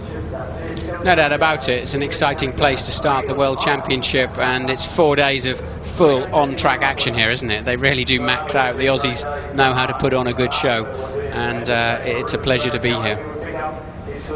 Certainly is. He's enjoying himself, and so is she. Record crowd so far for these first 2 days here in Melbourne in the Albert Park. This is the 7th year we've been coming here, and every year it just gets bigger and better. The beautiful lake there in the middle of the park. And you're looking down the order. That's the grid for tomorrow's race. As things stand at the moment, Alex Young will be quite pleased that he's managed to squeeze in the back door, because he wasn't within 107% of Michael Schumacher throughout the practice sessions this weekend, but he's done it in qualifying when it really mattered.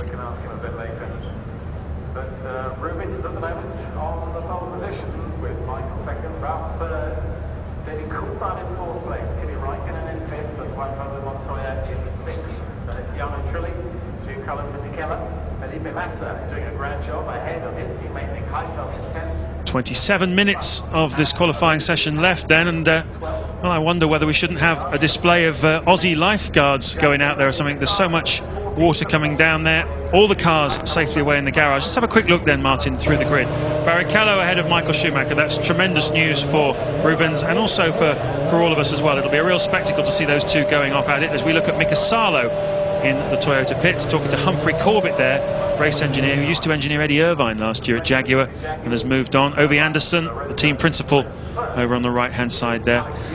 Ralf Schumacher is 3rd, David Coulthard 4th, Kimi Raikkonen is 5th, so David will be relieved to find himself in the first session of the year ahead of his teammate. Giancarlo Fisichella here, padlocked, it seems, into his race car. Doesn't he look like Senna?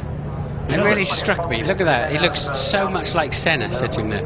But, sorry, that was an aside. It just really struck me as I saw that picture.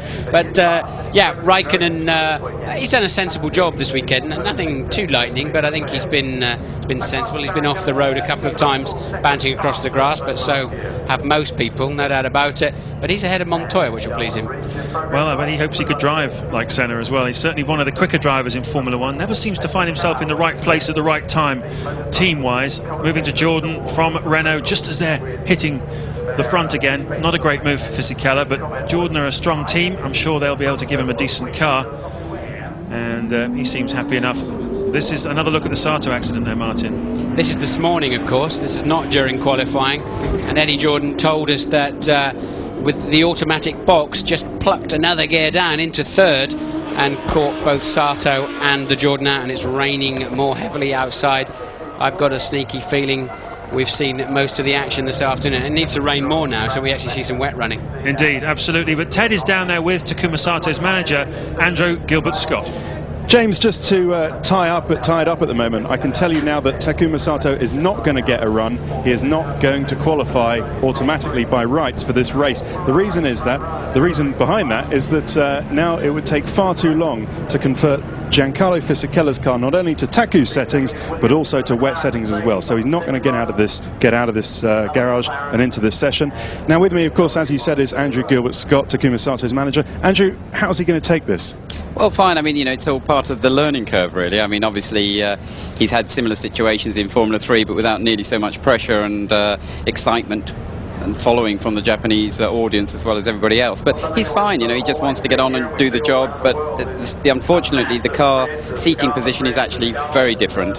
And with the sort of rush preparation that we've needed, it just hasn't been possible to really get him in so he can drive the car. The poor guy, he's going to be gutted, isn't he? First Grand Prix and he's not even going to qualify, not even going to be able to show what he can do. Well, we're hopeful. From what I understand, he should be on the grid tomorrow because the performance he did obviously was well quick this morning, so that should be all right. But obviously that will be, again, from what I understand, down to the stewards. But I expect him to be in there tomorrow, so it could all change. But it's all part of the learning curve. Like I say, there's no point actually getting too excited about it. There's nothing he can do. It's not his fault. This morning we had a problem with one of the cars. It was with the auto shift, and it obviously caused the accident. So that was one car, and obviously now the second one with the problem. That's just it, really. And in case it does rain tomorrow, what's he like driving in the wet? Oh, very good. Probably that'd be great. That's what we need. Okay, thanks very much. Yeah, all the Japanese drivers are very strong in the rain because they have so much torrential rain in Japan for their national championships where they cut their teeth. Sato, I wouldn't say he was well quick. He did a 1:30.5, which would currently put him in 21st place, but certainly would qualify him in the 107% rule anyway. And Louise is with Nick Heidfeld. I am indeed, Nick, lying 10th at the moment. Nick, I guess you would have liked to be a bit higher up than that. Yeah, sure. I hope for that, and I also thought that I could manage that. We were a bit unlucky today. First outing was quite okay, then lap time started to improve. Second time I was out, it was just too wet already, but that happens.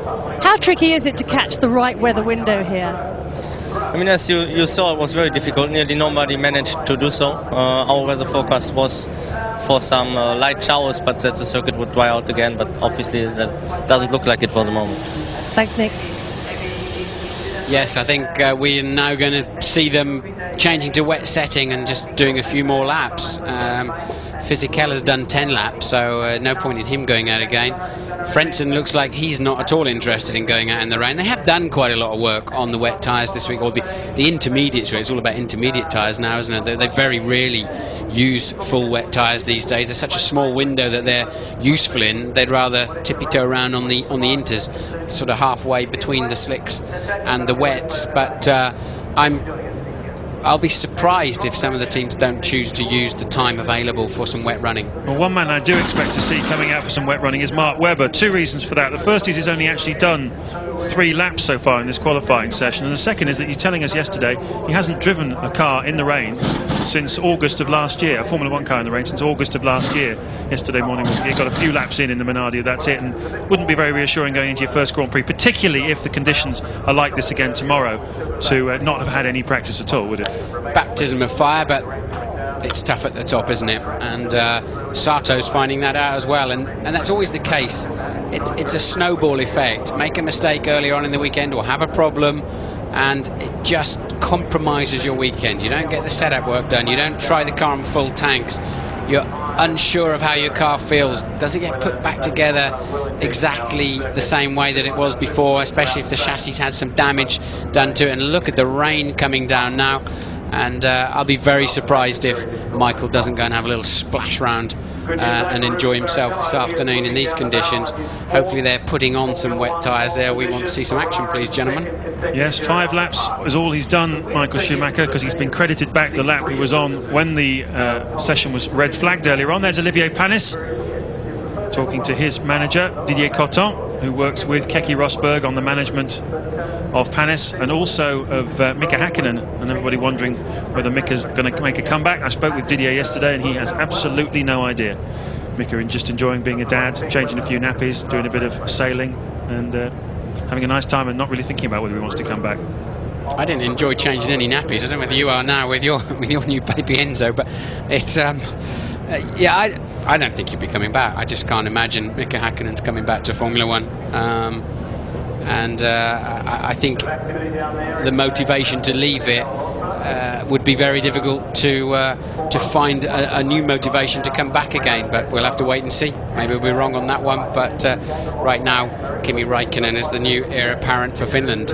Interesting to see, Martin, watching down in the pit lane this morning, the way that Räikkönen has fitted into this McLaren squad. I noticed that David Coulthard seems to have cherry-picked quite a few mechanics, and obviously he's taken Adrian Newey from onto his side to make sure he's got the maximum support, the maximum effort from the McLaren team. But obviously, there's a quality squad, McLaren. They've got quality right the way through the mechanics. And Räikkönen just seems to have fitted very snugly in. He's got Häkkinen's personal physical trainer working for him as well. So the structure around him obviously is tremendously experienced, and he's just dropped right into it.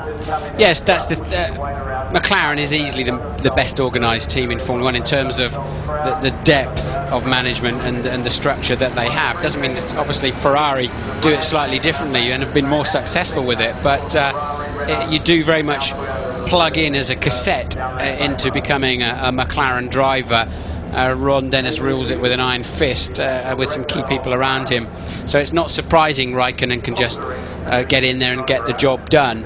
But certainly Coulthard has cherry-picked some good guys, and he's saying, I want the big guns. You know, the pressure is when you haven't got the right people around you, not when you have, and he wanted Adrian Newey, some other key people, so that he can deliver up. And I believe Mark Blundell's got a few opinions on that as a former McLaren driver. Yeah, I think just watching the conditions, Martin, relating back to when we were doing our stuff, but this is a critical time for those guys to get out of the pit lane and get some experience on the wets and get some experience with full tank running.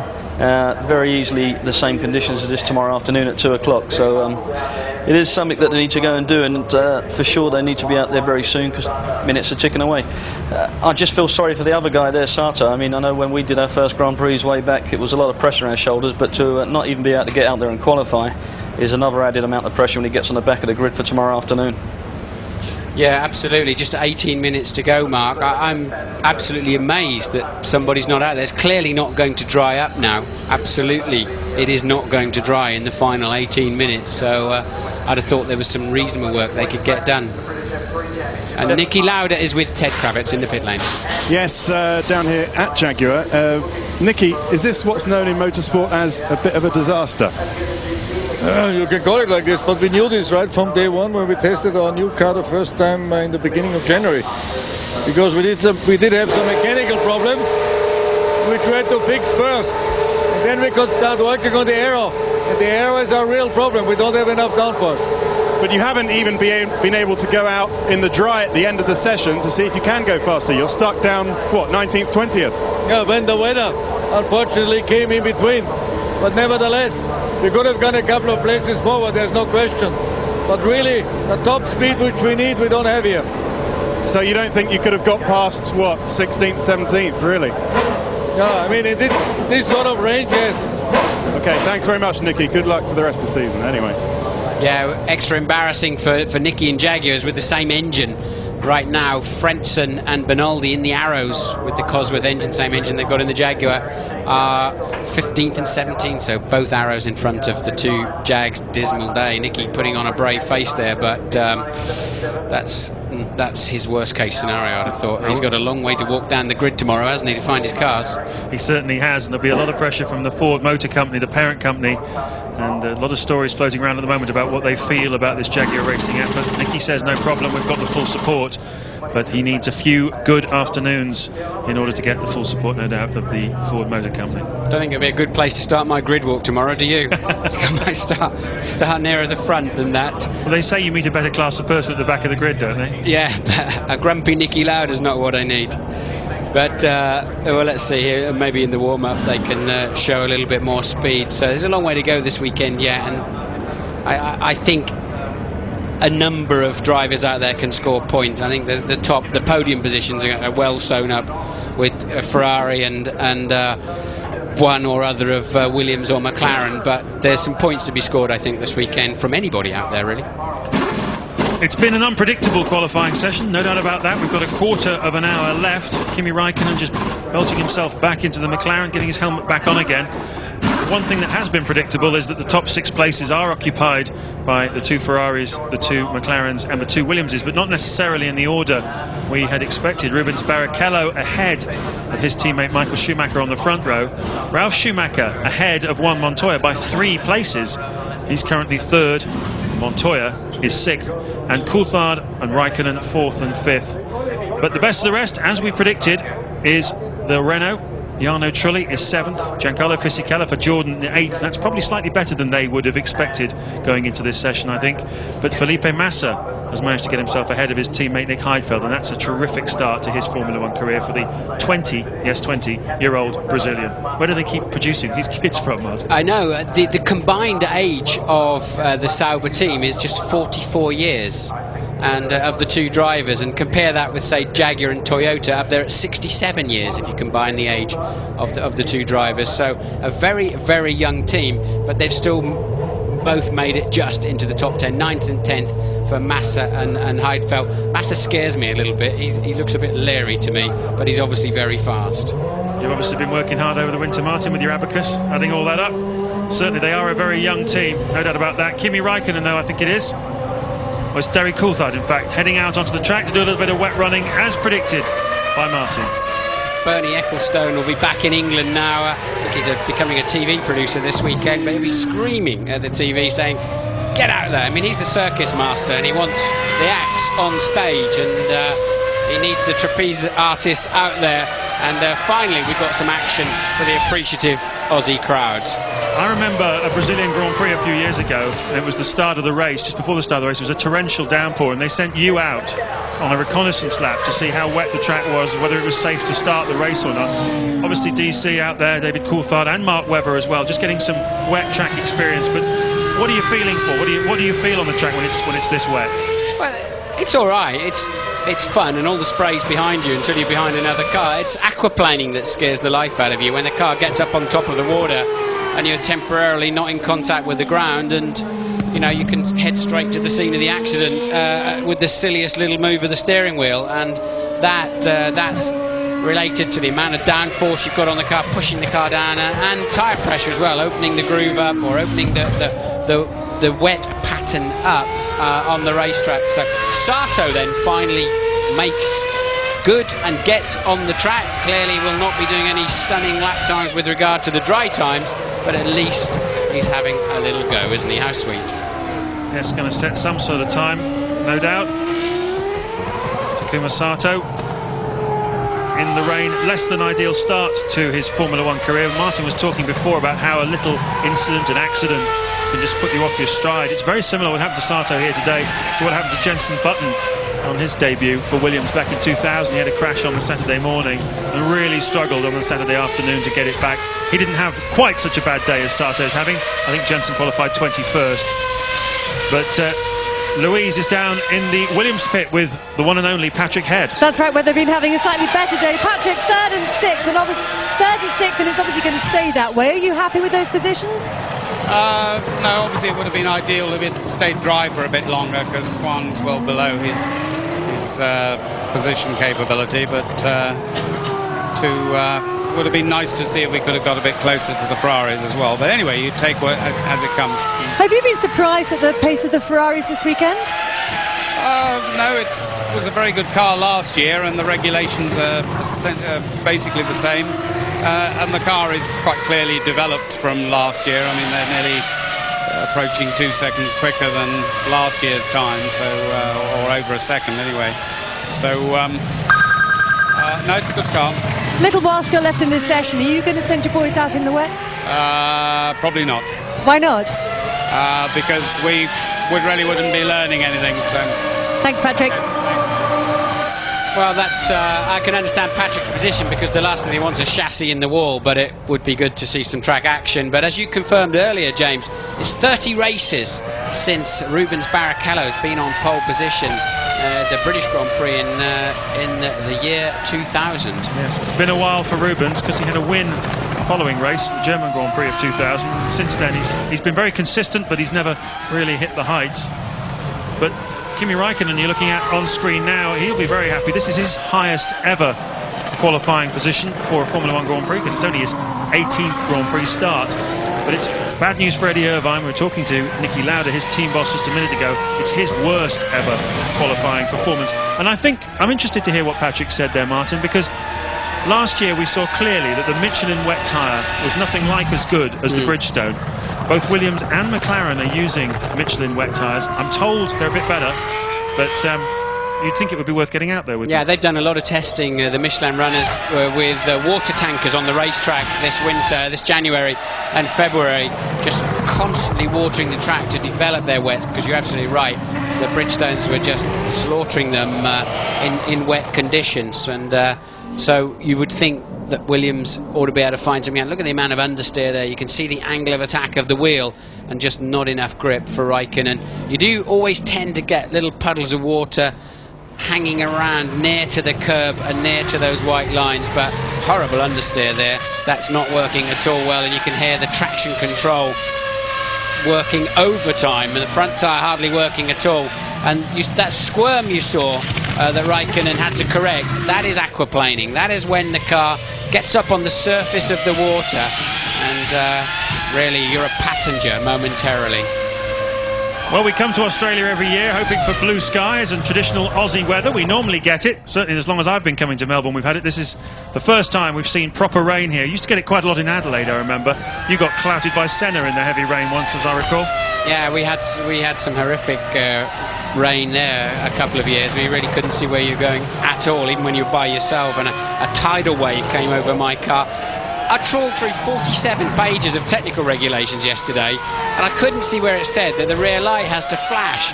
They were talking about brake lights last year, which was a stupid idea, and they've got out of that, thankfully. But these rain lights flashing now, where did that come from? Do you know?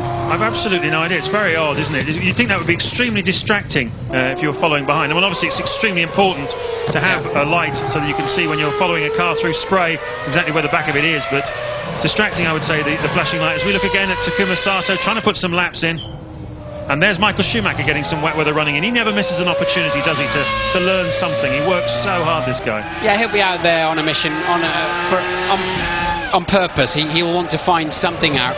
And you really need to know where the standing... This is the wettest, I think, the track has been all weekend. And where does the water stand? And how slippery are those white lines? Do you take the karting line around the outside? Do you stay on the normal racing line? You're always going to find something out. The curbs are crucial. Can you ride the curbs or not when they're soaking wet? It's all useful information, because it could well be just as wet as this tomorrow afternoon. So it's well worth getting out. Apparently, Martin, it was decided at the World Council last September that the rear lights should flash on the back of Formula 1 cars. So the World Council made that decision. I wasn't invited to that, I don't know you, so I missed that little gem. But anyway, you're right, I think it'd be very distracting, but some of the drivers probably think they're in the disco, so they'll be enjoying it. But Michael then taking a very, very wide line down to turn 11 and 12. And if you get a lot of water on the track, some of the teams lift the ride height of the car, because they run about 10 mil off the ground at high speed. And often the aquaplaning can come not just from the tyres, but from the car basically power boating along the road. The under tray of the car gets on top of the water, big flat surface, and several square metres of carbon under tray, and that's what starts floating down the racetrack. So ride height is quite crucial in deep water, but to be frank, this is not deep water. Takuma Sato still racking up the laps. He's done 4 now, and just to prove that he can do it. And as Martin was saying, they've certainly got plenty of experience, the Japanese drivers, in the rain. One thing I've always wanted to know, though, Martin, when you drive in these kind of conditions, as we look again at Sato, do you have to brake earlier for the corners? I mean, the way you drive the car, obviously, through the corner, you don't carry as much speed because there isn't as much grip. But how much earlier do you have to brake in the wet? About 20 or 30 metres. You're not arriving as fast, of course, because you haven't catapulted out of the previous corner. Oh, look at the aquaplaning there. But you tend to brake less because you'll block a front wheel, so you're carrying less speed. So it's not that much earlier, but you don't brake so much when you get there, and just try and coast into the apex if you can, and then apply the power as gently as possible. And then when I drive on the road, I brake very early in the rain. Yes, a huge slide there for Takuma Sato. And, a lot of water out on that track. Unlike just about every new car you can buy these days, as Sato goes in way too deep into turn 1. He's having a nightmare of a day, isn't he? But no ABS brakes on Formula 1 cars. It can only be the direct pressure that the driver can put into the pedal that is transmitted to the discs and the wheels. So it's very, very easy to lock a wheel in a Formula 1 car, unlike now, as I say, most road cars where you can really depend heavily on the electronics. Well, the sun is coming out here in Melbourne. We've probably got some rainbows around the city, but for the moment the drizzle's still hanging in the air, and we will not get any more competitive lap times here this afternoon. But we've learned a lot already, I think, Martin, as Takuma Sato sets a time quite some way up, as you can see, of the pace. We've learned a lot this afternoon, I think, Martin, about the relative performance of the teams. I think McLaren and Williams will probably be a bit disappointed that Ferrari have started the season with the old car and still be in front of them, despite the fact that McLaren and Williams are using their new cars. We've also seen that the Renault and the Sauber are pretty competitive as well. Yeah, they're looking tidy. I mean, I think Ferrari are going to be very happy, and Williams and McLaren a little bit miffed, to be honest, because Michael said when they launched the new 2002 car, I'm 99% certain we're going to be racing this car in Melbourne. They made the decision not to bring it, and Michael said it's a reasonable decision not to bring it to Melbourne. He was a bit guarded in his comments. He's normally a bit more enthusiastic than that. In the press conference here on Thursday, he said, I'm disappointed we haven't got the new car here. So I think they were expecting to be working hard to stay with Williams and McLaren after the test pace we've seen from those two cars, and so they'll be happy. The other two will be not so happy, but I think these inclement weather conditions have totally played into Ferrari's hands. Yes, they definitely played a part. Ferrari were out on the track at precisely the right moment. So too was Ralf Schumacher, David Coulthard, and to some extent Kimi Raikkonen as well. The one man who wasn't out there at the time was Juan Montoya, and he must be kicking himself now, Martin, because he said, didn't he, about 2 weeks ago, that he thought he couldn't understand Ferrari's decision to bring the old car. He thought it was a massive mistake, and I bet he's eating his words now. Well, if they go back to Europe for Imola with a hat full of points after these first 3 flyaways, they're laughing all the way, because it would have been a very smart decision. The only thing is, of course, that what you're looking at is a fully developed Ferrari and new McLaren and new Williams, and they will home in quite quickly. Then Ferrari have got to turn up and develop their new car and look for it. So if there's a sting in the tail, it's going to be around Imola time, when we can't predict the future too much. We really have to wait and see how it shakes out. It's too early to say, hey, wow, that's a smart decision.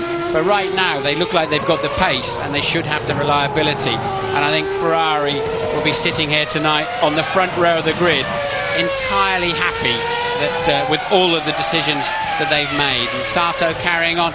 He's about 32 seconds off the pace, of the hot, dry pace, and that's too much. It should be about 20 or 22 seconds. That's not a particularly spectacular, and snaking all over the place. And look at the Ferrari just eating him up, basically. Michael just going to take him for breakfast any minute now. So Sato really struggling with that Jordan. Currently outside the 107% because he didn't manage to do a lap in dry qualifying, Takuma Sato.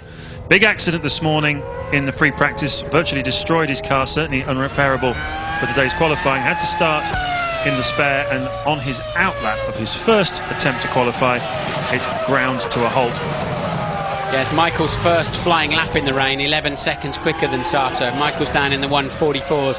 That's what you'd expect, 19 to 20 seconds per lap slower in the wet conditions.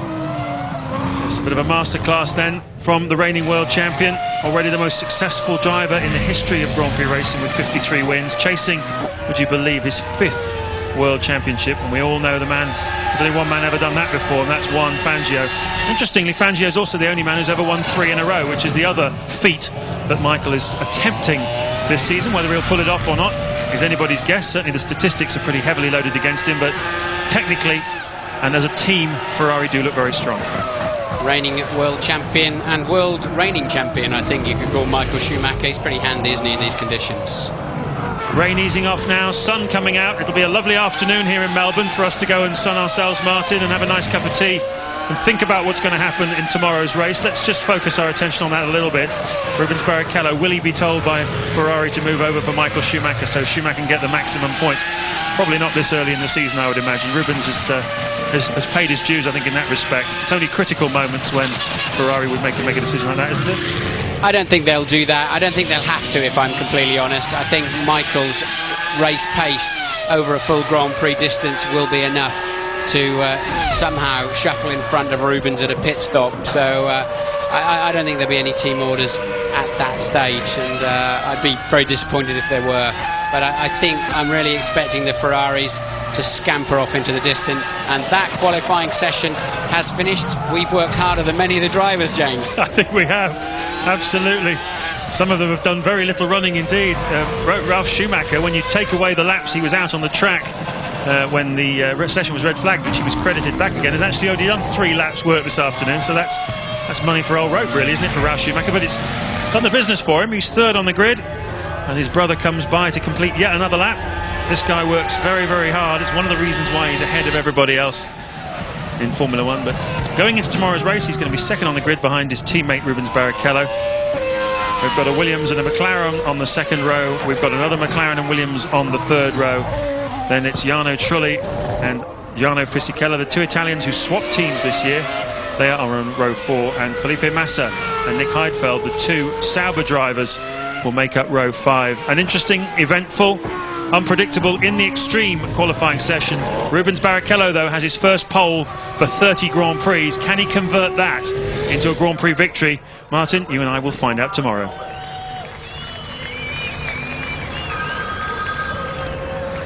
And our thanks to James and to Martin.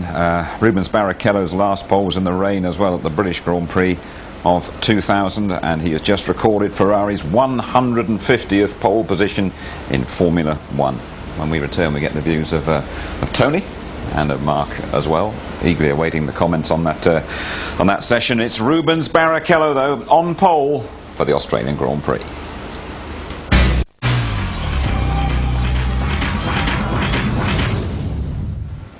Right then, Rubens Barrichello has splashed his way to pole position for the Australian Grand Prix. Let's just confirm how they will line up here at Albert Park.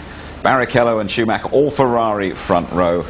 Ralphie Schumacher and David Coulthard on the 2nd row. Raikkonen and Montoya, his day ruined by the rain, really. And then Trulli and Fisichella. The British, Button 11th, McNish 16th, Eddie Irvine way down in 19th place. Will team orders come into play tomorrow for those Ferraris? I don't think so, and I hope not. Rubens Barrichello has been telling all of us here that if the same situation arose as it did in Austria last year, when he was running 2nd, he had to move over for Michael Schumacher, who's 3rd. If he's running 1st, he doesn't have to move over. He says, I can hold station. We'll wait and see on that. I'm interested to see what's written in the contract that we will never know, but it's going to be an interesting start now. Rubens has got a lot of confidence under his belt, on pole position. Michael's behind him. That's what he's wanted for a long time. Yeah, let's have a look how things went when it was relatively dry anyway, and David Coulthard got a good one in early on, and that was the key to this, wasn't it, to get one on the board before the rain came. Yeah, with the weather conditions as they've been, the guys needed to get out early on. The track was a little bit green, but DC put a nice tidy lap together. Obviously the big thing to them at this point in time is it's their first season on Michelin tyres, and they're trying to get as much data as possible. Ralph Schumacher as well. I mean, Williams a little bit behind here because there's been talk during the testing season that the car has been too conservative. In fact, Patrick Head and Sir Frank went down to Valencia to the test at the behest of the drivers, and they were there personally to oversee developments. They haven't had time to put the development bits or make them work here on a nice dry track, and I'm sure the Michelins would have preferred a dry track.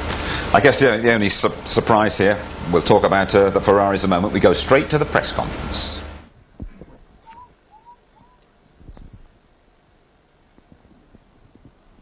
Congratulations, gentlemen. First qualifying session of the year. Rubens Barrichello, pole position. Michael Schumacher, second for Ferrari. And Ralph Schumacher, third for Williams. Rubens, a fabulous start to your season. Is this what you expected? Well, I mean, it's. I think things in life happen for a reason. I think it's a very beginning of very good beginning of the year. I've done a good testing. I feel relaxed. I think I've just changed the approach of everything. So I feel good actually. But it's. This qualifying means for sure, because it is good to be starting tomorrow in pole position, but it was only 2 runs and then it rained. Actually the rain so many times has helped me in my life, so this time it helped me too. So it's a bit up in the air, to be honest. We know our car is competitive. Michael would have gone faster. I feel that I would have gone faster. But it's good to be here. Now it's noticeable that the sky was very grey, the possibility of rain before the qualifying session started. Was that why you went out very early on to set a flying lap, almost straight after the start of the session? We were aware that it could rain sometime soon, so we wanted to put a time. There was some traffic when I started my first run.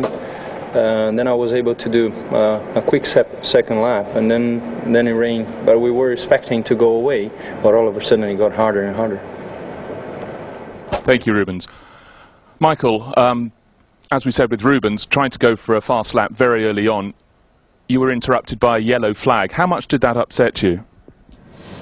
It did cost me time, but actually the yellow flag didn't bother me so much compared to the red flag, which came then straight after. It obviously cost me the lap time. I don't know what lap time I would have done at this stage, because I had to back off significantly for the yellow flag. Anyway, we both up front. That's where we wished to be, and we are, and we're obviously quite happy with that, and look forward to whatever happens tomorrow. Now, every team has arrived here with their new car for 2002, but the team with the 2 drivers on the front row, your team, Ferrari, has brought last year's car. Is that the reason why you're on pole here, you 2 are on the front row here today? Has to be. Thank you, Michael. Ralph, fastest of the people on the second row, 3rd overall, but you're 0.4 of a second behind the 2 Ferraris. Michael's not giving anything away about whether it's last year's car that's their advantage. Do you think it's the car, or do you think it might be their Bridgestones versus your Michelin tyres? Well, first of all, I think that last year in these conditions, when the temperatures are pretty low, ground temperatures are pretty low, that we are not as good as the Bridgestones are. So that helps them for sure. It looked worse yesterday, although they couldn't. I mean, I'm sure they could have gone a lot faster than they actually did. But there's a gap, and it's surprising if you consider they came with the old car and they're still so far ahead of everyone. But still a lot of room to improve on our side as well. So we'll see. Now, there's been talk this weekend that Williams in particular is suffering from braking problems. We saw this morning your teammate Juan Pablo Montoya coming into the pits with his brakes on fire. Have you had similar problems? No. I mean, we have high brake temperatures, so do other teams have. It's just that Juan didn't cool the brakes enough before he came back in. That was why they went on fire, basically. Thank you, Ralph. Rubens, back to you. Looking ahead to tomorrow, I don't know if you know what the weather's going to do, but it was noticeable at the end. Really, only you and Michael were out there when it was very wet. Do you think the other teams have maybe missed the chance to set up their cars for the wet in case it's raining tomorrow? I think it was only to have an idea, really. I mean, you go out and qualify, you're not going flat out just to do a time. It's just to have a feeling.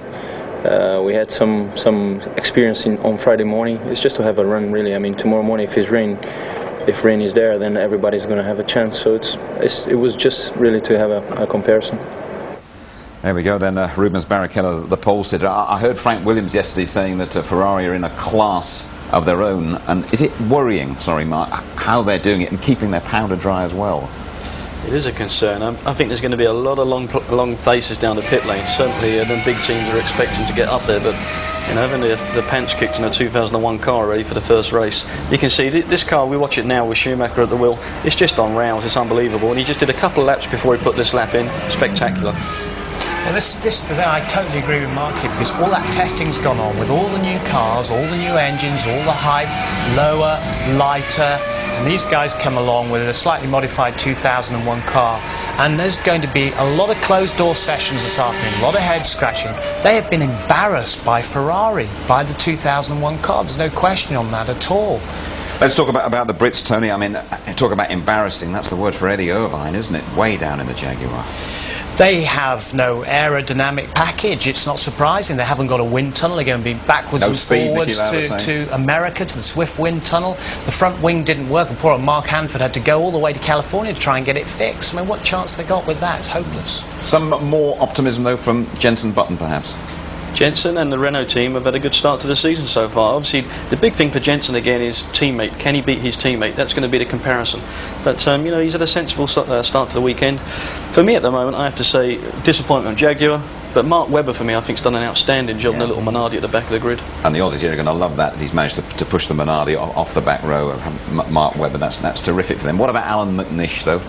Well, I think Mighty Mouse has done very well. A great start for the wee fella, and it's great for him. There's two Scots, there's an Englishman and an Irishman that we've all got to cheer for now, and let's cheer for Alan McNish. Really hope he does get the job done, and as Mark said, give Solo a really good run for his money and keep his seat next year. Good, fellas, thank you very much indeed. Just looking ahead, there's a rerun for you coming up 1:30 this afternoon. Race Live 1:55. I know you will all be there. Big extensive pre-race show. Sir Sterling Moss is going to be joining us for that. The rerun around about 1:30 on Sunday, and highlights at 11:45. Okay then, when those red lights go off, two Ferraris are going to lead the way at the Australian Grand Prix. You want to know the weather forecast? More of the same. See ya. Bye-bye.